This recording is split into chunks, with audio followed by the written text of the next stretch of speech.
Hey guys, welcome back to Funky's World. We're doing a genealogy video. The importance of oral histories. These are oral histories in this book. Although this is interesting. This is my parents' marriage record. Well, one of them.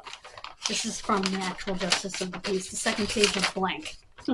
But that's their actual record. Their witnesses signed and everything. So that's pretty neat. This, that has nothing to do with that. That's from when my dad passed away. Oh dear. This thing fell out. Let me put that back in properly. There we go. There. Okay. This book is oral history. So what is an oral history? Let me try to, well, that's a tree. An oral history is a history passed down through a family orally. When we say orally, we mean orally, by mouth, by word of mouth. And these stories can get mixed up. So take them with a grain of salt until you research them. We have found some oral histories, and we've talked about this a little bit, to be accurate, and some to be accurate but with the wrong person, if that makes sense. For example, my great-great-great-grandfather, Francois Bourdon, or Bordeaux, as he later became known, killed someone with his cobbler's hammer. He was a tiny little man, a cobbler, and he was bullied in his small town in Quebec. And he got tired of this bully and whacked him with his cobbler's hammer, killing him, ran across the border, and lived here thereafter. The story went that it was the other great-grandparents of my grandmother, because it was told by her cousin. But in doing research, my mother discovered that it was actually on their father's side, the cousin's father's side, my grandmother's mother's side, and not their mother's side, which would have been the unrelated side.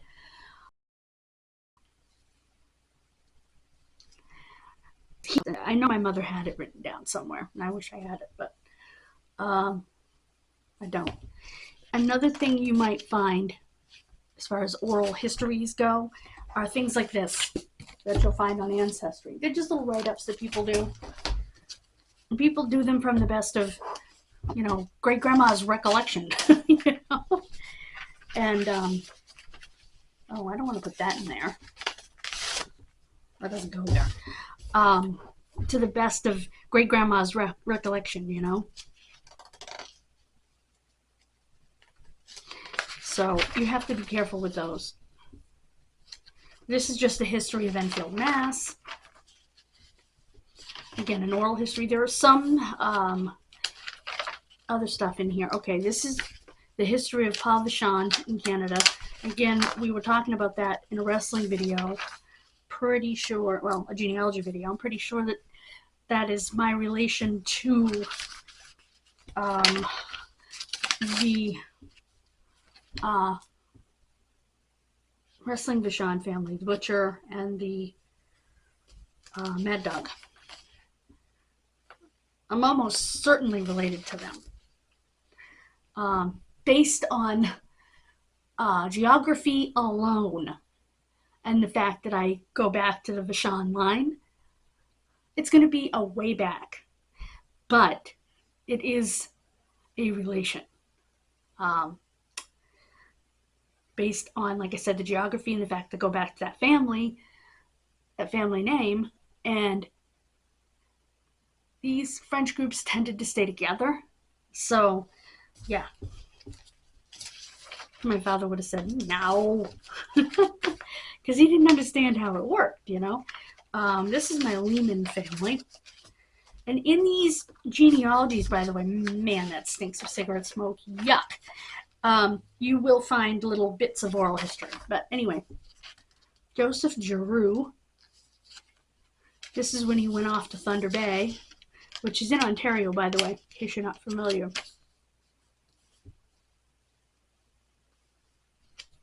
And they were looking for him, and I guess they found him. Wow. And they're talking about how he had to have amputations because it was cold. And the snow was deep and there were no roads. And so that's an example of oral history. Jean Pelletier wanted to marry Anne Langlois, daughter of Noel Langlois. And wait a minute. This one I'm taking out because I want to show this to Karen. Although she hasn't written back to me. If she does, I do want to show her that.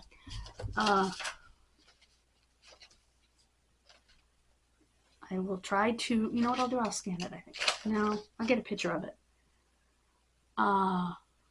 Whoa! She wasn't even 10 years old. The wedding had to be postponed until she was of age, which was 12 years old. Oh my dear goodness. Wow.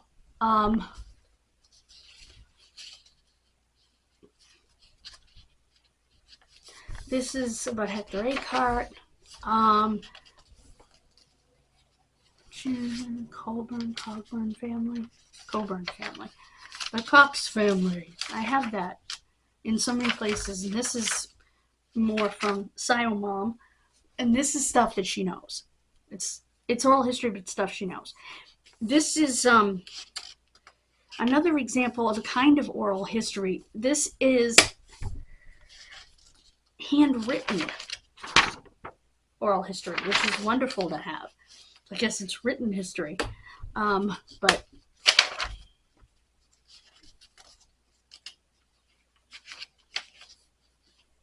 this is more history of a village, which I have to look at because I'm not sure exactly. Now, Peter Talbot of Dorchester and sons of his descendants. Okay, this has got to be going into the Hemingway side because that's where oh, I'm sorry. I kicked you. Hope it didn't hurt. So this has got to be the Hemingway side, I believe. I'm not 100% certain on that. So don't quote me. I'll have to look. Oh man, this stinks. Sorry, Mom, but it does. Copied from a very generous contributor. I have done extensive research. Okay, that's more of that's Cape Cod stuff. So that would be Mom's family. And this is the beginning of that Cox book where you have this. This is Stanley Richards' copy. Actually, it's a copy of Stanley Richards' copy, but basically it explains where the name came from and stuff. I'm thinking, and I could be wrong, the Treasurer's Book of the Cox Reunion Association. Sometime in the early part of the 18th century, there lived on Fox Island, which is now known as Vinyl Haven, that's in Maine, a man by the name of John Cox. He was of Anglo-Saxon descent. He was English. A large, powerful man and a great worker. His wife's maiden name was Mary Lawrence, one of the heirs of the Lawrence Tonley estate of England. That was baloney. I looked that up, and that was utter baloney. Okay, this is Ralph Hemingway.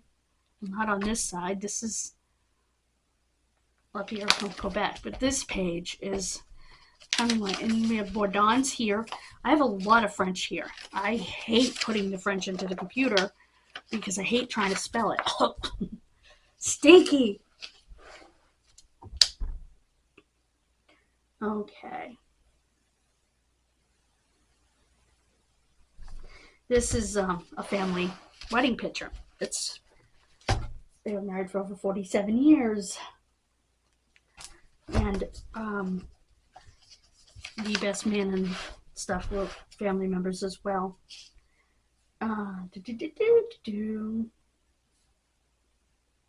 Yeah, Albert Hemingway, which would be my great uncle, was the best man. Anyway, and this is the story of their relationship and stuff that was written for me by their daughter. Let's see, and this is memories from my 90-something-year-old that was interviewed by his daughter, my 90-something-year-old cousin, my grandmother's cousin. And this is the house. This is the farmhouse. It's believed that Narcisse and Sophron lived there, and this is an old picture of it, I believe. Nope, that's still modern times. Okay. Okay, this is Phelps. This is my mother's side.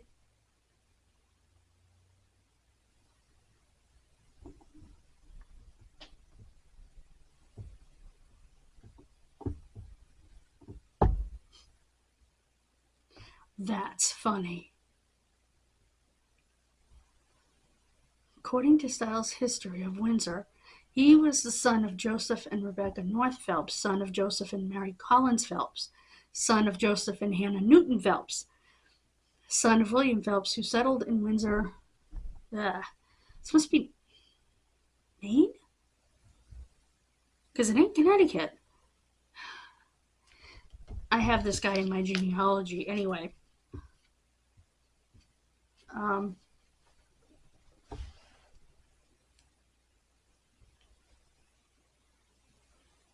That's funny. Evidently there's a book. Oh no, it is Connecticut. It is Connecticut. Okay. So this part of my mother's family was in Connecticut, the Phelps family. It's so funny because his daughter Esther is the blonde mentioned in Kendall's Travels. Chloe is the brunette mentioned in Kendall's Travels. So there must be a book, Kendall's Travels, or some kind of something. Okay, I'm not exactly 100% sure of that. Okay, this here is Bowdoin College, and what this is information about my great grandfather, and that is about his graduation and his death. Bowdoin College is a pretty prestigious college in Maine, I guess.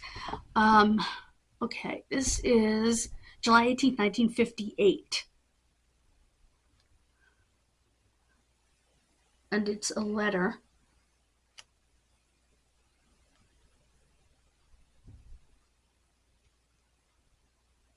Edith Hall Wilson, a daughter of... Okay, this is 1896 in Broadbrook. Resident of Maine since 1922. It's interesting. And then the person signed it with an X.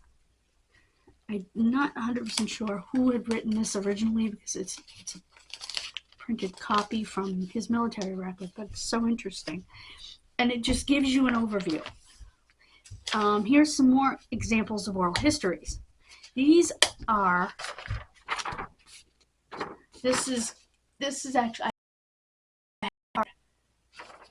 Actually, I don't have that one. I have a note from a little book. Says, Grandma Reed died May 14th, buried May 16th, 1929, Melrose, Connecticut. Grandma Gates died May 23rd, buried May 25th, 1924, in Windsorville, Connecticut. This is just a page out of Myrtle's book, where she kept all of that kinds of information. Contemporary to the time that it happened. She died in 1983, and that's what this is. But this is hers. This is also from her. More handwritten copies of handwritten oral histories sent to me by her son. Ugh. See, handwritten oral history from And these are precious, guys. If you get these, make sure that you take good care of them because they're precious. To have the handwriting of your family is precious, you know, and anything that they remember is precious. If you can record their voice, all the better.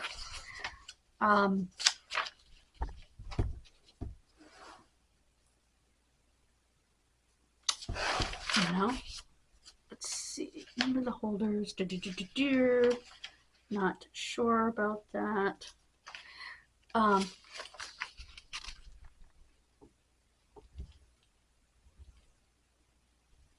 This is from Lois in order to get her grandfather's records from the state hospital, which I did get.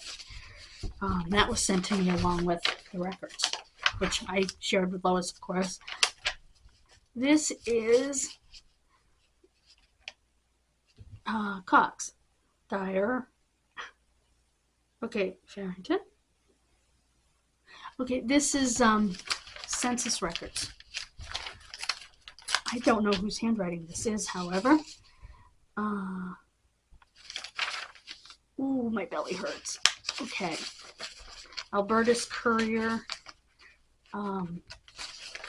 This is just a discussion. Ow! Sorry, guys. I'm gonna have to eat something. Actually, it's a big bubble of gas. This is to certify, that I remember Ludger Boisvert was born in Vermont. And it's signed by his sister and his brother. That is so funny. Because they didn't have a birth certificate. They never registered him, and he couldn't get married. We have another one like that, too. They forgot to register the birth because they were born at home, and they just... Okay, these are more examples of handwritten oral history. Like I said, it's absolutely precious to have this stuff. Okay, it's different spellings of Hemingway, and that's something you have to keep in mind. Oh, here's the Hartford Circus Fire list. Oh my goodness. It was in my oral histories book all along. Okay, guys. Let me pull this, show this to you. Okay. Yeah, here we go. Okay. Told you I had this list, and I do.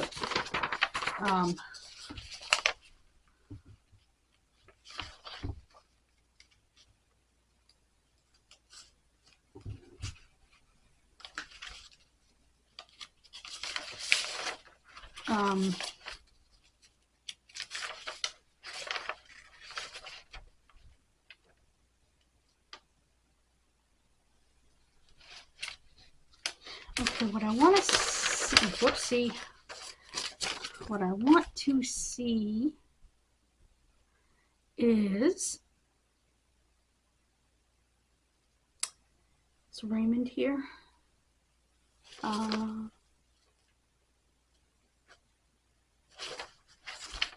Raymond.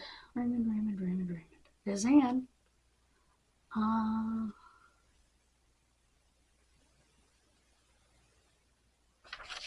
I'm sure he's here, but whoops. And that's why I keep them in these notebooks, because they're priceless pieces of oral history that you'll never get back. Whether it's stuff you wrote down that they told you, or stuff that they wrote down and you got copies of. And this is oral history. You know, the story of this fire has been told numerous times. This is the second edition. It's from the Connecticut State Library from 2002.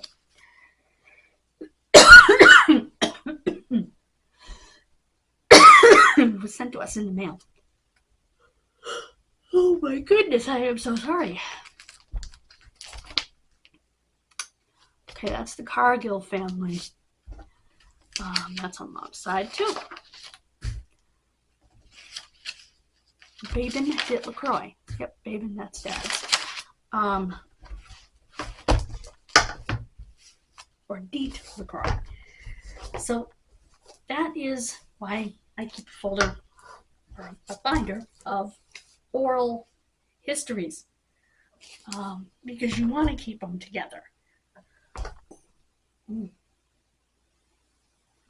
Excuse me, guys. That pain in my tummy is gone. Because it's very important to keep them together. This, I want to talk to Karen about, so we'll put that over there.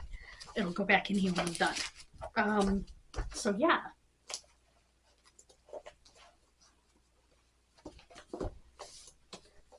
Some of them are in plastic and some of them aren't. I have to tell you, this stinks of cigarette smoke so badly. They all do. What I need to do over time is get new ones of these. Maybe I can get like a big set of them for cheap. I know they have them on Amazon in big sets. Because it's just gross.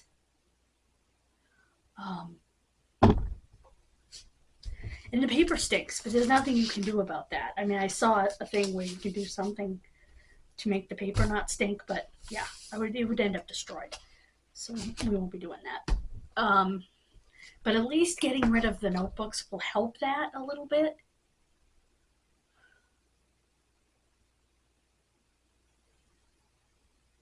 And maybe in the summer, I can take them, put them on the porch on a really sunny day, open, standing up kind of like this, open, and let them air out. And that might help the paper a lot. So that's one thing. In this genealogy, this is what I was telling about. They do a little bit of the story. This is the Cox genealogy. A little bit of the story before they start the actual tree. So it's some oral history. That's been passed down through lots of reunions. I actually have a picture somewhere of the 1928 Cox family reunion. It's a huge picture, long picture, and I have pages of the names of all the people that are there. That the same gentleman sent me. So, oh, see that, guys? Already ready to put up the first video. This is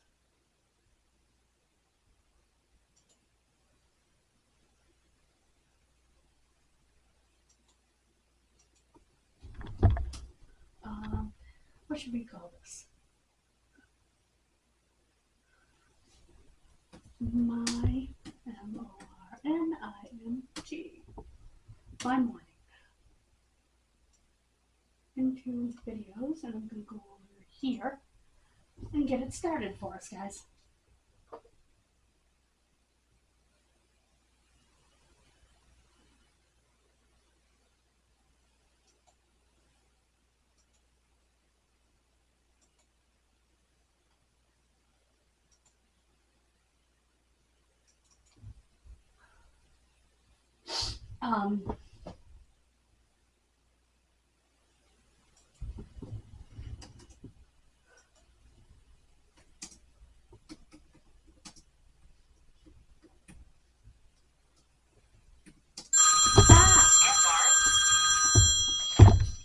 Okay, guys, I'm gonna hit pause.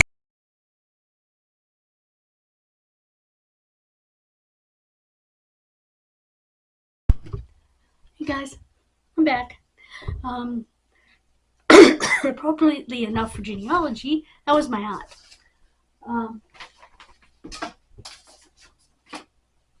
Actually, I don't need that. I just need the other one. Too funny though. Couple of things. First, my aunt saw my Harley Quinn makeup and did not realize it was Halloween and thought that I just did a really bad job with my makeup. What you talking about, Willis?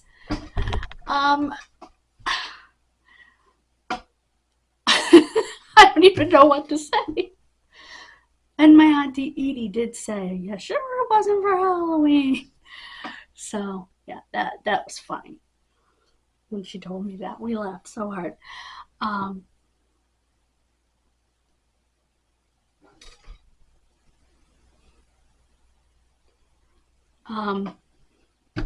The other thing that happened was one video had uploaded and the other video had finished producing. So I went to rename the video from produce to its name. And I started to do it and it stopped. So I had to go back and hit rename again to finish writing the words. Well, I hit delete. So I had to redo it. It's almost done producing again. And that was the wrestling one. So yeah.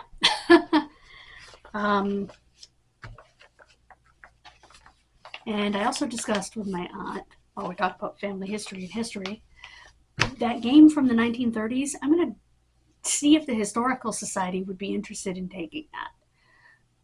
Because nobody's going to play that. It's based on a trivia game from radio and into television.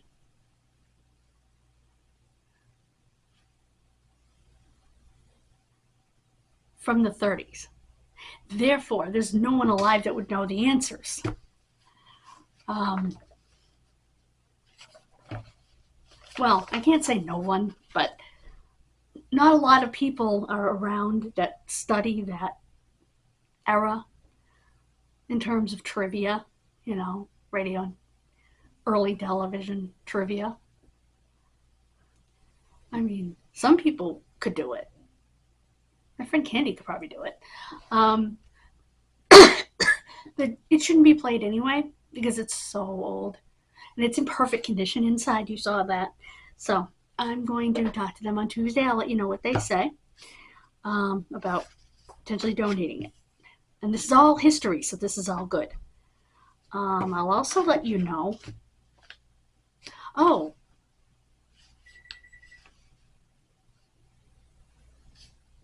Wait.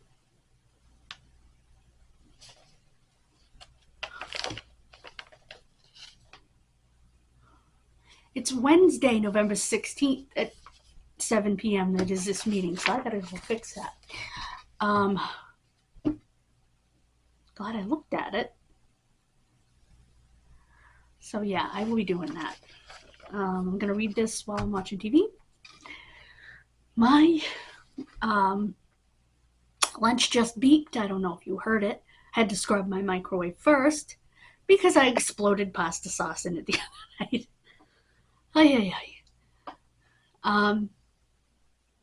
That's me. Anyway, thank you so much for joining me.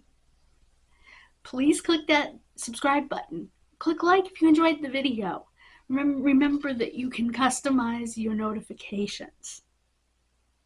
And check out my social media, which I have to update my Twitter. I was sick for a while there and I just didn't get it all to that Twitter. It's on my regular Twitter. I just haven't gotten it over to the Punky's World Twitter. So I do have to do that, just so you know. And check out, when you're checking out my social media, check out my Instagrams. I have two. I have Jen Kid Jericho, which is my main one. No, Jericho Girly. I'm sorry. Jericho Girly, which is my main one. And I have my business one, which they gave me for free, which is Kid Missing.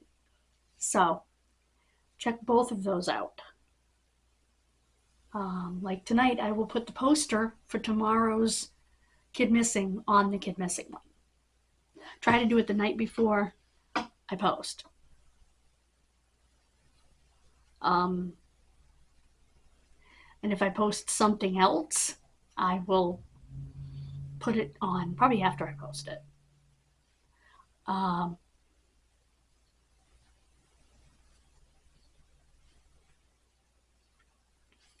So thank you so much. I am going to go correct this, and I'm going to carefully read this so that I get it right.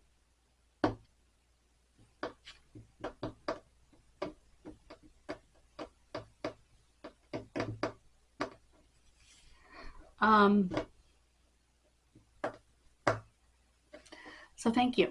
Like I said, my food keeps beeping. And I don't want to get any on this town report. Actually, it's not the town report, it's the town warrant. Sorry. Well, they call it a voter information bulletin, but it's the town warrant. Well, I guess technically it's not, because it's for the special town meeting. The town warrant would be for the actual town meeting, which is in May. Then you have special town meeting in November. So that's how it works. I will see you next time. Have a wonderful rest of your day. God bless you. Bye-bye.